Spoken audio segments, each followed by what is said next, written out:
Hi, so I'm Ben. I'm head of marketing for a company called Talkative. I'm also a podcaster and I just do loads of random stuff, which I'll explain about in a second. So, head of marketing at Talkative. I'm host of the Marketing Buzzword podcast. I play hockey. I'm also a soon-to-be published author, fingers crossed. I just had the manuscript back for my first book, which is actually approved, which was quite nice. And this was quite a nice one. In July, I was named #1 businessman under 35 in Wales, and I speak conferences. I'm not saying that because the idea is I literally started a lot of this stuff probably 2 years ago. And it's really quickly. And I guess the part of this talk when I spoke to Elgin about it, it was you can do any of this stuff. It literally doesn't take you, you have to be special, you don't have to be anything unique, you don't have to be famous. And the idea of this talk is not to say that you have to be amazing, you don't have to be a global superstar, you can do all sorts of things and create amazing networks and businesses and just basically network in a way that you didn't think possible. And for me, it's opened up huge amounts of doors. I've spoken at University of Bristol and a few other things. So that's now, bam, that's more than enough about me. But to show you that actually, look, this is stuff that you can really do. And what you'll find is a lot of the time I walk around and I'll be like this, or I'll be in this pose, or I'll be in this pose. Right? My hands do not change, and I'm very, very sorry about that. Again, I can even sit down and my hands end up in the same place. Oh, no, I sat down again, now my hands are in the same place. So ignore my hands, though, because that's a comment I get a lot. So, first off, who here thinks they have a personal brand? Half a person. You all have a personal brand. Okay? You all are here at a networking event today. What that means is the way you are now, the way you look, the way you walk, the way you talk, the way you act, the way you smell, that's all part of your personal brand. I know, I can see a few of you checking your armpits then. But seriously, that's all part of your personal brand. It's how people will remember you. It's how people know you. It's how your network builds because they like, know, and trust you. So all of you do have a personal brand. And in this talk, I'm going to give you some ideas on how you can maybe enhance that personal brand, help you stand out from other people in the industry. So again, it's the way in which the job market and your competitors view you. Again, ultimately, some of you guys are all trainees here. You're competing against each other. You want more business. You also want to advance yourself in the job market. How many of you want to make partner? Any of you? Good.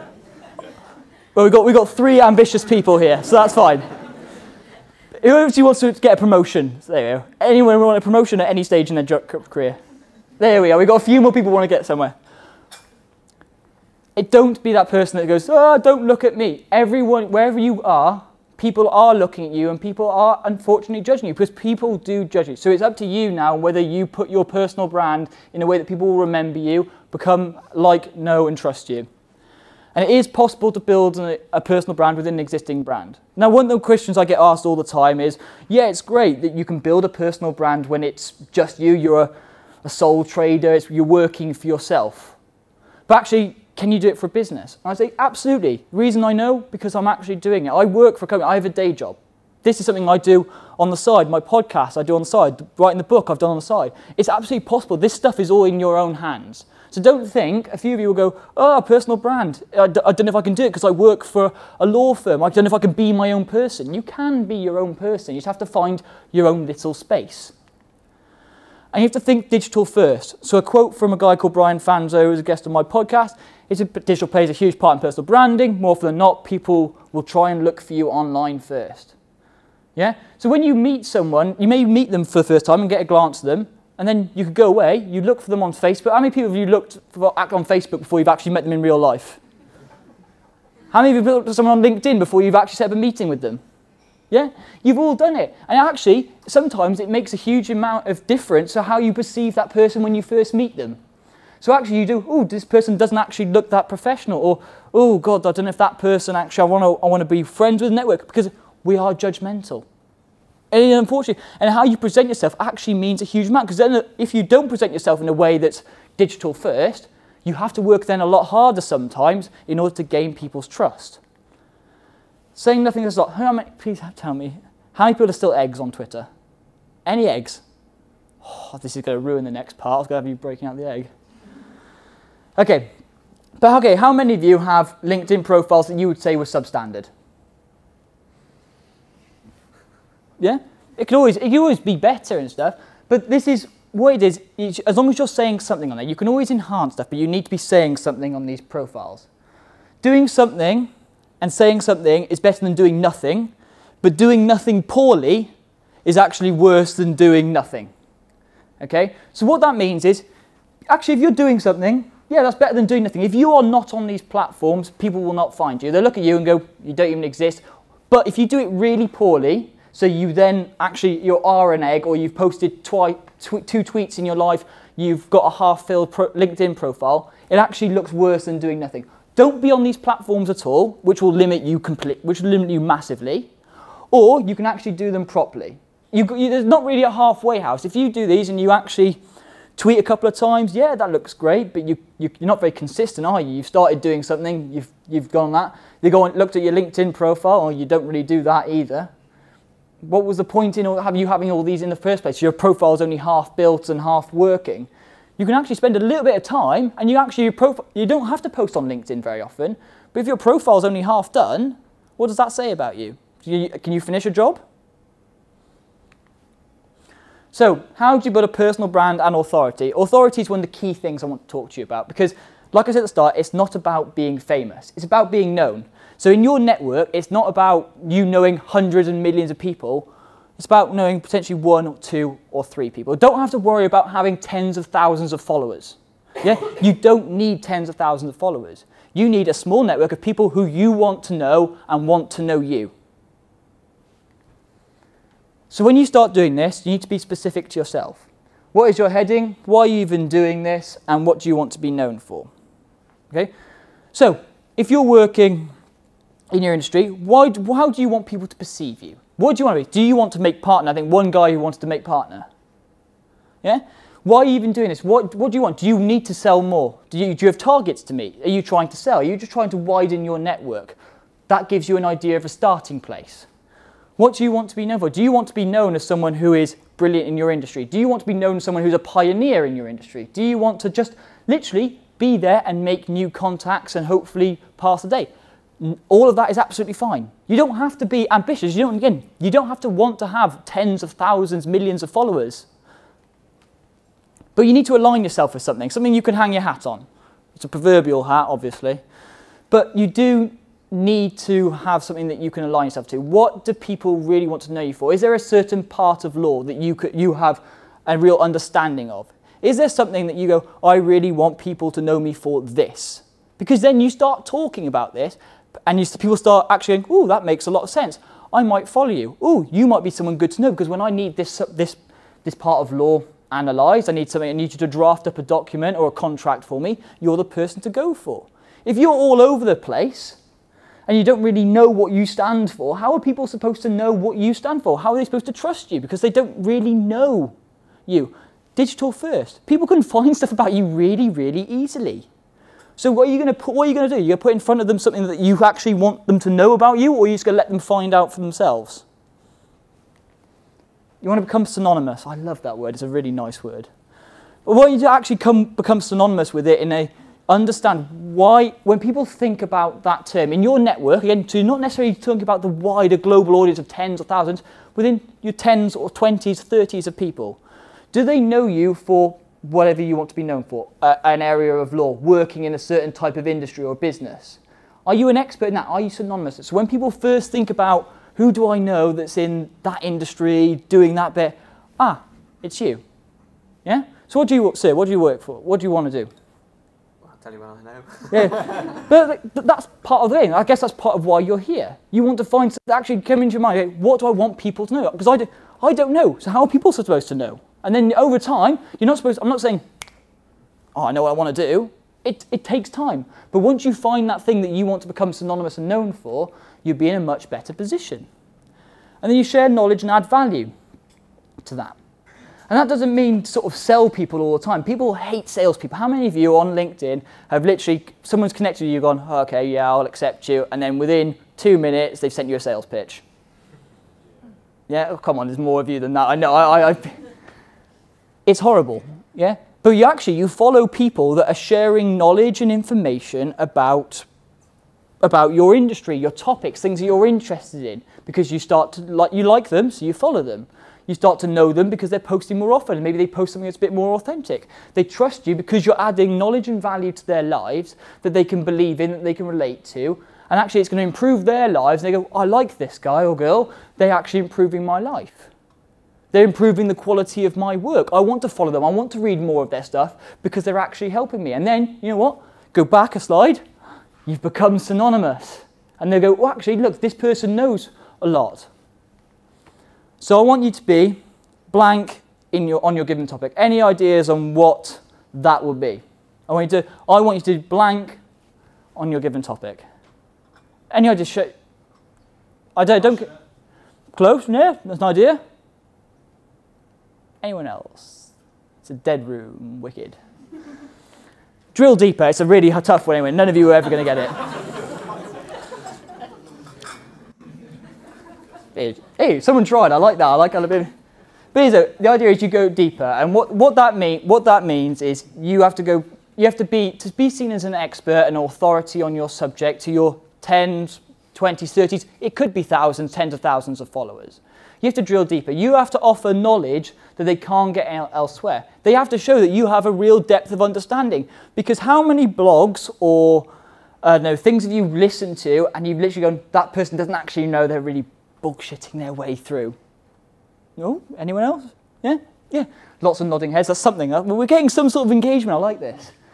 But yeah, you have to drill deeper because when you drill deeper and you actually show real understanding, again, it's part of building authority. So when you go and choose, we'll cover this in a bit, think about an authority that you can hang your hat on, so you can become synonymous, you can share knowledge and value on, and you can go deeper on that. So it's not just going, I like law is really nice. Yeah? If you go into some conveyancing law, look at this, I'm getting all these legal terms out now. You can tell, I'm bullshitting this because I don't know anything about law. And it's quite obvious. But when I talk about this stuff, the stuff I know about, hopefully you have an understanding that I'm going to go deeper onto this subject and you'll simply see me as more of an authority on this subject. Because then you ask me about conveyancing law.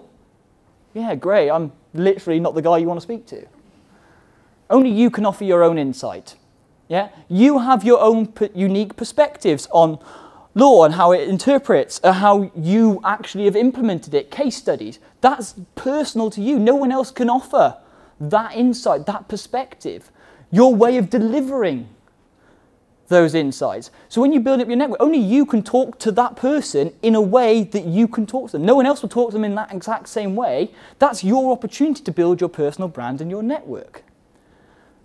Any guesses? I love this stuff. So you've got a bit of participation. Any ideas what that means?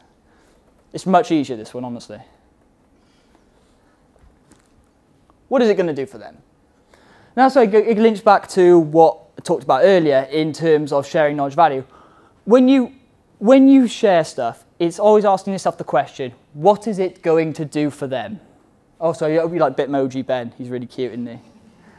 But what is it going to do for them? Okay? So when you're sharing this knowledge and ideas and you're passionate about something, an area that you want to know more about and build an audience and a network around, what is it going to do for them? If you're sharing this stuff, what do you actually want them to get out of it? If you're just sharing something that's, I don't know, pictures of you celebrating like with a cake, you had a cake today, brilliant. Do you want? But that can actually work if that's what if you want to show a real personal side and you're actually having a baking business, flipping brilliant.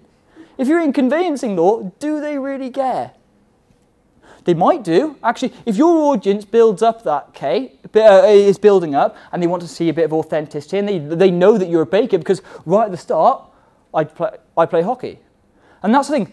Most people can come and talk to me for business side and they don't know. But actually, I've met so many people, oh, actually, I played hockey before. Or my son or daughter plays hockey. And actually, we've got something to talk about now that's actually not work-related. And actually, we start building up those networks. It doesn't have to be about work all the time. But you have to understand when you're actually posting stuff online, especially when you first meet someone, what's it going to do for them? Add some personality. That's a much brighter slide than I ever thought. Add some personality. So there's these two guys here called Andrew and Pete. I'm not going to slate the Northerners now because I've realised I might alienate half the room. No, we're doing well. We've got a lot of Southerners. This is good. But these two are actually Northerners. I know it pains me to say it. But they are absolutely brilliant. I've seen them at conferences and events a couple of times. And what they do is, marketing is a reasonably fun industry compared to some others. I will admit that. But what they do is they take it to another level. And they're talking about the damn same thing that everyone else is talking about. Content marketing, how to write content, how to engage with people. But they do it in a way that really is personal to them, has their personality to them, so it resonates with them. Because they add sort of, look at their pictures at the bottom there, I hope you can see it. There's them hiding behind a book. It's just the way they present things. They're not talking about anything any different. I'm not saying that you guys need to go and start using emojis on all your stuff, trust me. But actually, you need to have a bit of your personality. So if you do a video, or we took on some of the mediums now, I'm saying you put your own personality. What people want to know you. People buy from people. It's a human-to-human relationship. It's not human to bot. Yeah, bots are important and they're growing in industry. But look, you guys are here at a networking event to meet other people. People to people, human to human, whichever term you'd prefer to use. It's about engaging with people, because you don't engage with someone. If I was stood here, literally like this, yeah, you probably find me a lot less engaged than if I'm trying to talk around and I'm trying to stare some of you in the eyes and make sure that you're actually concentrating on me. Or maybe. Transparency does equal trust, though. Okay, sort of linking into that personality thing, so I've obviously thought about this presentation a lot, and I've got all these seamless segues into the next one. Transparency equals trust. By that, I mean, you add your personality, you've become synonymous, you're being there consistent, you're there, you build transparency. That builds trust. The more people see you, the more people understand, like, know, trust you. Yeah? This is how we build. Do you see how I'm building all this up here? You found something to hang your hat on. You're talking about it. You're adding value. You're being there for them. You're being transparent. You're being authentic. You're building trust. And that's how, once you build trust in your networks, they'll do business with you. So you need to think long term. So it's like, again, networking is like a game of chess. Some pawns you'll move forward, some pawns you'll lose. You'll build up a network, you think they're going to be a great lead. They fall apart. But what is your end goal? What do you want to get? One person wants to get to partner. Yeah? So I like to see an ambitious audience. But seriously though, it's not for all of you. And it doesn't have to be for all of you. It's what is your personal end goal? Where do you want to be? But you have to think long term. Whatever you do in terms of building your personal brand, it has to be something that lasts. Okay? Because digital doesn't go away. So if you started building something and then you stopped after 3 weeks, it doesn't look great. So you have to find something that's consistent.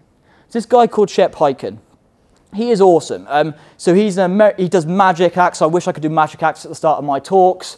But he's a customer service expert, and he travels around America, and he does a lot of stuff with Disney and sort of Fortune 100 companies.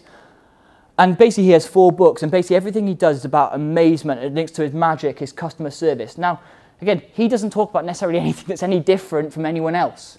But what he does, he adds his own personality. You see his face. He talks about his amazement, his magic, because he has something else that's related to his talks, but aren't necessarily the be-all and end-all. It's not all about business all the time. You have to have a bit of personality, a bit of flavour. So, moving on. So we talked a little bit about how you start to build authority, but you also need to find a place and a space that you actually do this in, because the world is quite crowded. Yeah, there's a lot of options. Be consistent. Whatever medium you choose, you be consistent, because there are all these different ways in which potentially, and there's a heck of a lot more than this. But there's different ways you can be, different mediums you can use. Do any of you blog at the moment? Do any of you create videos? Do any of you podcast? Do any of you do live streaming anywhere? Does anyone do graphics or pictures? Yeah, a couple of people? Yeah, great. There's a bit of personality. So what sort of pictures do you guys do? There's 2 of you. Some terrible Instagram posts. That's right. Yeah, I do a bit of a travel blog. Awesome. Yeah, that's the thing. But do you put a bit of personality in? Where do you travel? So I put you on the spot now, haven't I? I can see you. Where? Yeah, where? What sort of stuff do you put on your blog? So it's more like an Instagram blog, and it's just pictures Nice. of the places where I visited and things that I was doing to help other people travel the way that I did. Exactly. Look, it's actually helpful content there. She's trying to pick pictures. Look, she's been doing something she's loving, adding a bit of personality to it. It's to help others and inspire others to do the same thing you want to do. The more regularly you post, the more followers you get. Actually, you get more likes over time, I assumed? Yeah? Good. I hope that was the best answer. Yeah? But the idea is that you can choose whatever medium. If it's Instagram, so these 2 guys there have done Instagram, fine. choose a medium. How do you want to actually say? Again, it can be Instagram, it can be Facebook, it can be LinkedIn, it can be a podcast, it can just be putting pictures. What are you going to do? Because if you own something and you do it consistently over time and that, so you know that you're the person who creates pictures about law, whatever professional service you work in. Can you create a podcast? Is that market saturated for you? Is that market open? Do you love writing? Why not write a blog about some of your ideas and experiences? As long as it's aligned with the law and it aligns with sort of your business in terms of actually stuff that you can and can't say, then that's fine. Actually find those mediums that you can use and you can operate in effectively. And there's me, again, my hands are always in the same damn position. But then for me, podcasting is my thing. So I started my podcast in January and it's absolutely exploded. And this is why I've ended up come here. So thank you, Elgin, again for inviting me along here. And it's part of the thing that's got me to where I am because I just did something. Yeah, I didn't know about podcasting before, and now I'm lucky enough I've been able to travel different parts of the world and just do podcasts with people. Because I started doing something, the market was already saturated, but I found a medium that I loved, that was really good for me. Because when you've got a face for radio, podcasting is absolutely brilliant. But this is what you're looking for, is finding a medium. Yeah, you can test some of this stuff. If you do stop after a couple of weeks, you can delete stuff and hide it. Yeah? But if you don't do something, and you don't find a medium that you're going to at least be consistent in, if you've got something that you know you love writing, start a blog. You can adapt the blog over time. Be consistent to your space and place. So again, if you decide to blog, create pictures or whatever it is, so the lady over there did it on Instagram. Absolutely fine. You may want to do it on LinkedIn, podcast apps, YouTube, blogs, Facebook. Doesn't matter what, but you need to find something where you can have like a hub of content. So what this is called is your base of content, okay? So this would look at, okay, what are you going to create? Okay, I'm going to create blogs, and I'm actually going to blog on Facebook. Brilliant. Start doing that consistently. It will take a few months, but people will start doing that. Again, professional services. We're working in a B2B environment, so probably LinkedIn actually might be better for me. So actually, video is really hot on LinkedIn right now. Actually, you know what? I haven't quite got a face for radio. I think I'm good looking enough to do a bit of video. Do video on LinkedIn. Why is video good on LinkedIn at the moment? Because our algorithm prioritizes video over other mediums at the moment. Yeah? So you start thinking, okay, I quite like doing videos, B2B, on my network. I can talk about this area of law, an area that I want people to know me for. See how I'm trying to tie everything in together? And it's okay to pivot. Something I just mentioned about earlier. It's about the blog. It's okay to sort of change tack every now and then. How many of you think you are literally going to stay doing the exact same thing from now until the end of your working career? Half a person? So you're not even consistent. I like that. But it's okay. It's absolutely okay to pivot. If you want to stay doing the same thing, brilliant. If you don't, or you even have to change it later on because the industry changes. Yeah? So something that could be really important right now might not exist in 10 years' time. It's okay to change. Now, if you've been consistent to that medium and that place and that space over time and that medium, then it's okay to pivot a little bit. But do not go chopping and changing. Okay? So what I mean by, don't be talking about your holiday one week and then go talking about conveyancing law the next week and then go talk about 3 or 4 different areas of law, or even go into different, I'm going to talk about marketing this week, I'm going to talk about HR this week because one of my friends got fired, so I'm now an expert in HR. That sort of thing doesn't cut it. But if you can drill deeper, again, share knowledge and value about, I don't know why I keep going back to conveyancing law. You can see my knowledge of law is really, really small. But you're not chopping and changing. You're being specific to that. And if you move out of conveyancing law to, help me out, IP. Nailed it. If you're going to want to move into IP, intellectual property, smashed it. Yeah? Then you can do that. You say, look, I've now moved into IP. I'm going to share my ideas and my inspiration, case studies around that, and shows actually your pivot, because actually shows no one expects you to stay doing the same thing anymore. Yeah? Especially, look, we're quite a young audience here. No one really expects us to do the same thing all our lives anymore. They expect you to move around different departments. Most of you guys are trainees, I assume. Yeah, I am, right? Yeah. You're not going to be necessarily doing the same thing for the rest of your life. Some of you might do. Absolutely okay, but it is okay to pivot and change that. And consistency is core. It's not king. So a lot of marketers will tell you that it's the king, that consistency is the be-all and end-all. It's not. If you tweet regularly and you miss a day of tweeting because you're actually really hungover, yeah, it's okay. You're on holiday for a week and you don't tweet very much because you're actually spending your time on holiday relaxing because you flipping earned it, that's okay. But it is core. The reason I call it core, I love sort of the Apple analogy, is it holds everything together. You build all these, your medium, your podcasts, your videos, your blogs, in whichever space you want, and that all feeds off here, but the consistency is the core. You can build lots of stuff off it. You can do a video on your videos on LinkedIn, you could do a podcast, you could do all these different bits, but if you can't do any of it consistently, it all falls apart. If you do one video on LinkedIn and then you try and do podcasting and then you try and do this and then you try and do that, you're not consistent. People don't know you as an authority. People don't get to trust you. If people don't trust you, why would they do business with you? Because you're not becoming an authority in their eyes. Does that make sense? Some sort of vague nodding of heads, that'll do. And that's how you move from authenticity to authority. You add value and you move up this pivot. The longer you do it for, the more consistent you are in adding value over time, the more of an authority you'll be seen, the more likely people are to know you and become synonymous with you. So there's a couple of guys here. Brian Fanzo, you might have noticed a quote I did from him earlier in the podcast. Does these videos, and he does videos with different people. This guy, Chris Strubb, is amazing. I'm so glad that he's directing the forward to my book. He does videos everywhere. That's for their space. These guys, Amanda and Kelly, they build chatbots. They've just decided those three people are going to own the video medium and they're just going to do it on LinkedIn and Facebook. That's their place and their space. They could be talking about the exact same stuff, but they found their mediums. Build a fan base through engagement, okay? What the engagement is, a like is not engagement. What you want is you want to be creating conversations on these platforms. Twitter is not a shouty platform. Facebook is not a shouty platform.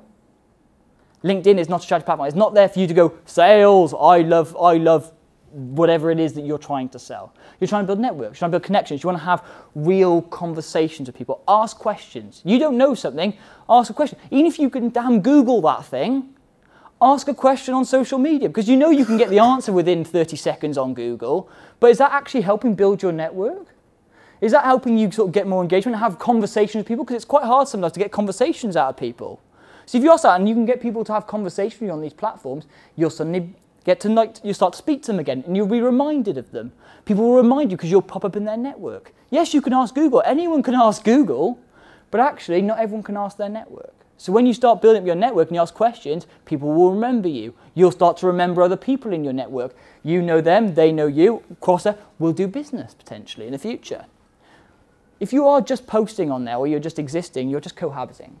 You're just somewhat in the same space. You don't talk to anyone, so it's quite easy to come to a networking event and just sit there and not talk to anyone. That's cohabiting, that's not networking. Just because you've gone to a networking event, if you stood there and not talked to anyone, you have not been networking. You've not been growing a community, you've not actually been meeting people. People don't like, know or trust you anymore because you've just been in the same room as them. So how you be consistent, it's how you create stuff that adds value. Personality and transparency equals authenticity. Authenticity and consistency equals authority. Really, that's literally the stuff that I've just covered through this talk. It takes time, but you build up an authentic, people start to understand who you are, what you stand for, what they can get from you, and that over time, with consistency, builds authority. And it's not about fickle follower numbers. It really, really isn't. This is not about becoming famous. Me, I'm lucky that I've been able to speak all over the world about marketing. I have less than 6,000 Twitter followers. It doesn't mean anything. It's about who is involved in there. Because you can buy followers, a little bit emoji Ben, but you can't buy influence and authority. Anyone, absolutely anyone, can buy 10,000 Instagram followers. Yeah, it'll probably only cost you a couple £100. But I'll tell you what, anyone that really cares about it knows actually, if you're not getting any engagement from there, it's actually a load of BS. Yeah? Anyone can do that, but that's actually not real authority. Though if you bought 10,000 followers, they're not going to buy off you anymore.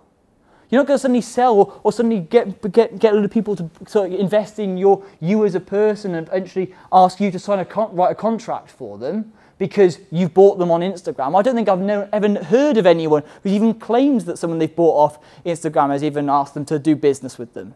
It just doesn't happen. One person can change your world. Really inspirational, doesn't it? Well, but seriously though, it takes one person to build your net. One person can actually land you a big contract. One person can actually introduce you to someone who can open up the door to being for that one guy who wants to be partner.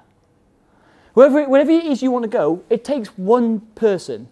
You don't have to have thousands and thousands of followers. Yes, that sounds amazing, but it's about the quality. It's absolutely about the quality of your network. Now, by becoming synonymous and talking about certain industry, you build up a quality network. Because I'm sure in certain areas, if you go quite niche, you're not going to have millions of followers. So I was just talking with Tim at the back there, and I have a friend who does a podcast for automotive dealerships.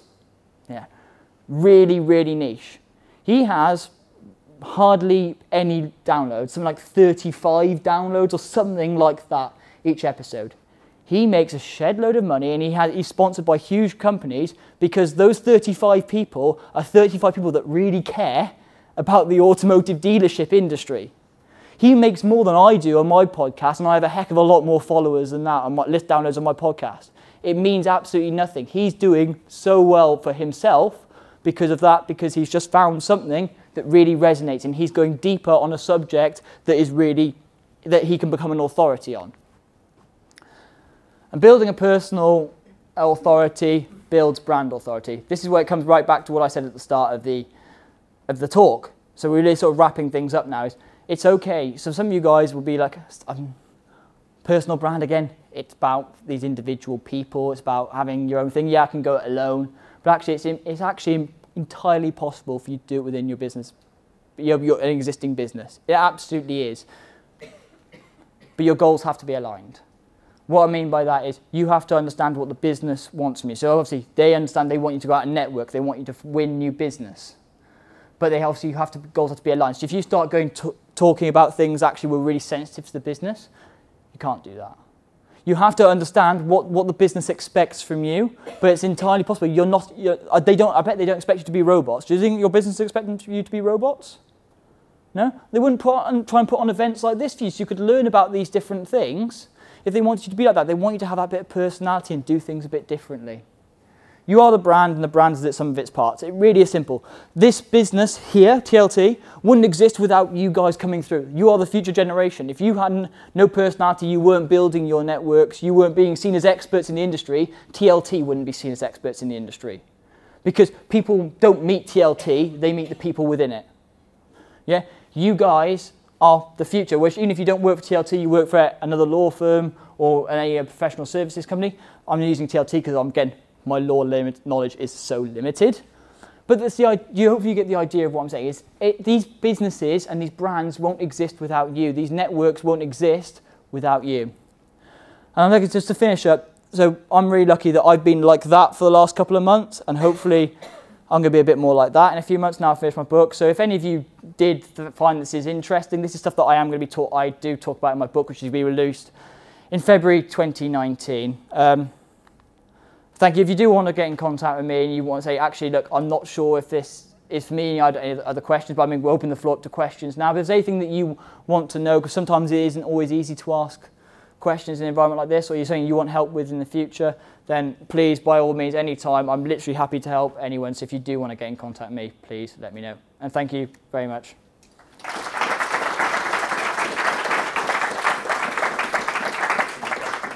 Yeah, does anyone have any questions? It's going really well. No? Oh, yeah?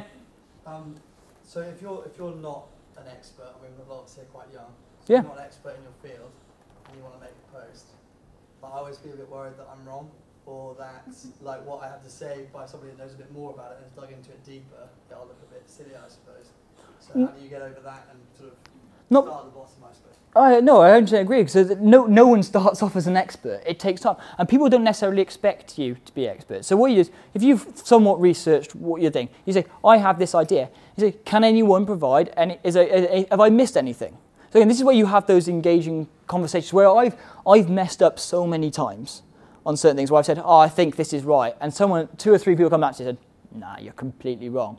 And it's great, because actually I have those engagements. I've learned a huge amount. Actually, that's about being authentic. You can't be right all the time. People know that you're on a learning journey. I mean, so you're a trainee? No. You're Land buyer. land buyer? So do people instantly expect you to be an authority right away? Probably not, no, but when my boss then. Yeah. But this is if you ask them those questions, you ask those off your boss, your colleagues, you'll hopefully come to the right answer. Now, the other way you look at this is if you say, this is my perspective, this is my opinion, does anyone have any others? Again, if you say, this is a statement of fact, I am 100% right, someone's going to call you and go, that's BS, and you go, stuck. But if you go, look, this is a culmination of my thoughts and experiences, to this point, I have found that this is the right way of doing it, and someone goes, well, actually, no, actually, I found it this way. Well, that's fine, because your experience told you that, but then you've now learning off someone else and saying, oh, actually, maybe their way is better. Now, if it actually comes in the way you dress it up.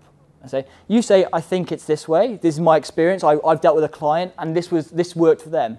Someone else can't tell you that's necessarily wrong. It may not be right for everyone, but it comes a lot in how you present your thing. So again, if you come and say, I am an expert in absolutely everything, I'm the world's best land buyer, you're going to learn absolutely everything you need to learn off me, and then you get stuff wrong and you get stuff wrong again, then people will go, this guy's not trustworthy. But if you actually set your store, I go, look, I'm just going to share with you my experiences of being a land buyer, some of the stuff I'm learning along the way, these are some of the bits that I'm finding along the way, then people go, okay, he's showing us that. It may not always be, people don't expect people to be perfect, but they expect you to sort of know your stuff, and if you're sharing what knowledge you have, that's better than showing no knowledge at all. Does that make sense? That's all right. Really polite, I like that. Anyone else? No, I think that's it then. Oh. What's the next big platform do you see coming along? Instagram is huge, and it's going to keep growing. Facebook is sliding. I mean, how many of us are posting regularly on Facebook anymore? No, we're all too young for that. So YouTube is going to be is going to maintain there for a long time, so that's going to be around for a while. Instagram, I think with social media platforms, LinkedIn is having a bit of a resurgence. But things like they finally did this year, they've done the videos, they're changing up a lot of what they're doing. So LinkedIn is on a bit of a resurgence at the moment. I think that's going to keep going for a number of years. In terms of new platforms, there are new ones that pop up every other week. I wouldn't worry too much about what's coming next, because if you worry about what's coming next, you'll never do anything now. I think the key is once you start doing something now or sooner rather than later, get something started in a platform that already exists. Because if you worry too much, say, oh, I don't know if another platform's going to come around the corner, you've got a good idea that Instagram's going to keep going for a while, YouTube's going to keep going, podcasts saturated in some areas, massive growth areas in some. There's plenty of opportunities within the platforms that already exist. So I don't want to speculate because this is being filmed. So if I said that the platform was being thing, then yeah, someone will be able to call me out on BS. So yeah, I can't tell you what's going to be next, but if you are interested in doing something, I'd own whatever platform you find most comfortable at the moment. I'm social media phobic, so this is all really difficult for me. No, sorry. Sorry, if you don't mind me calling it, why are you social media phobic? What is it about social media that... I find it intrusive on my already overactive mind. Cool. And having to do more and more and more and more all the time, and having to think. You go to work and then you have to then think after work, oh, what's this new, and what can I put on my social media now? It's such a pressure for everyone in here. Answer, website. So what you have then is you've got social media, which are what you call loaned platforms. Okay, so these are platforms that you don't own, that everyone else is on. And everyone expects you to do these certain things, have these certain way of looking. No one expects you to feel sad, or if you're feeling sad, people go, ooh. Having a website means that you can actually, it doesn't have to be a big website. You have a website, you can build something on WordPress for free. You literally have to have no coding knowledge. Now that will allow you to express and share your opinions. You can literally post those on your social media platforms if you wanted to, or again on your LinkedIn if it's professional that you want to see. Then you post that on there and link people back to your website. Your website, you don't have to shed loads of conversations on that particular platform, but you're showcasing your knowledge. You're opening up comments on your website. It means you don't have to spend every day thinking, got to post on social media, got to post on social media. Create a website and you can showcase your authority, your knowledge, your ideas on there in a place that actually people can find if they want to, but you don't feel forced to have to throw it down their phone. Because no one likes that stuff. But actually, if that's a way that makes you feel more comfortable, again, it's finding a place and space that you can own and you feel comfortable. If you like writing or putting pictures on a website, then that's the space for you. You don't have to go on. You don't have to be on social media. You have to think digital because people need to be able to find this website and to be able to see, look, that's you, and over time you'll become better at it and you'll go dive deeper on it. But you're dead. Don't worry about having to. You have to be posting on Twitter 16 times a day, posting on Facebook, LinkedIn. It's great, but it's not the be-all and end-all. You're not going to suddenly disappear off the face of the earth. Yeah? Do you think that actually your presence sort of differs according to which profession you're in? So you're in marketing, and I can see the merits of being really active on things like Instagram and YouTube and stuff, but I'd say in the legal profession, definitely LinkedIn, but I'd be more concerned about meeting people at events like this, maybe, and also their actual sort of reputation professionally as well. Yep. So I don't really use YouTube. I don't really use Instagram too much. My network is on LinkedIn and Twitter. Having those conversations around there. So people I meet at these networking events go on LinkedIn and we have the conversations and we keep network there. So yes, it doesn't have to be all pretty, colourful. It doesn't have to be mesmerising, but it has to be really related to your industry. So again, if you are, say, LinkedIn would be absolutely perfect for you because again, you go to these networking meetings, you have me, and you can take a business card. How many of you sort of really take business cards of people these days? A few of you, yeah. I do. I keep a couple with me. It's absolutely fine. But not many people do it anymore. It's added on LinkedIn because then you have that constant access to them. You can pretty much message them anytime. So yes, it completely differs between each industry. You have to find what works for you. And there are two ways of looking at it. You can do something that's a little bit different and stand out. Sometimes it will stand out in a good way. Sometimes you'll stand out in a bad way. You can do things, add your own personality, and that makes you stand out. Because if you're adding the same content as anyone else, or same ideas as anyone else, but you've done it in a way that's really personal to you on LinkedIn, then actually you may stand out more above these people.